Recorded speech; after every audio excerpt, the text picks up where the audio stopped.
i ragazzi. Ecco ora inquadrato Tomba e De Chiesa. Tomba è un giovanissimo, si sta facendo avanti molto bene.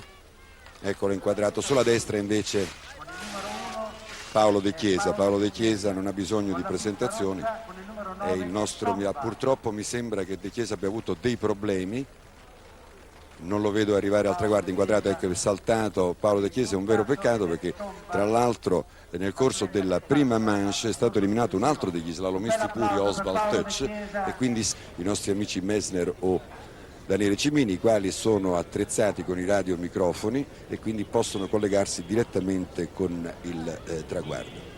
Abbiamo visto che l'Olivetti riesce a dare soltanto in seconda manche il distacco. Ecco, Tomba De Chiesa vengono segnalati, ma evidentemente, come abbiamo detto, non dovrebbero disputare.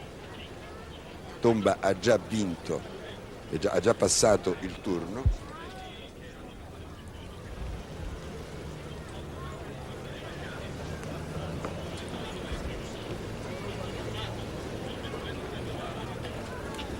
Dice, mi sembra di aver capito dalla segnalazione al traguardo che non dovrebbe partire Tomba, ma io lo vedo inquadrato, fa la discesa da solo pur avendo passato il turno Tomba, mentre sento che nel radiomicrofono Daniele Cimini sta dicendo a Beppi Messner non dovrebbe partire. Comunque vi sarà un accordo durante la gara in questo senso. Quello che vedete intanto è Tomba, il quale ha eliminato De Chiesa già in prima manche, essendo De Chiesa saltato, essendo uscito dal tracciato. Quindi si riprende.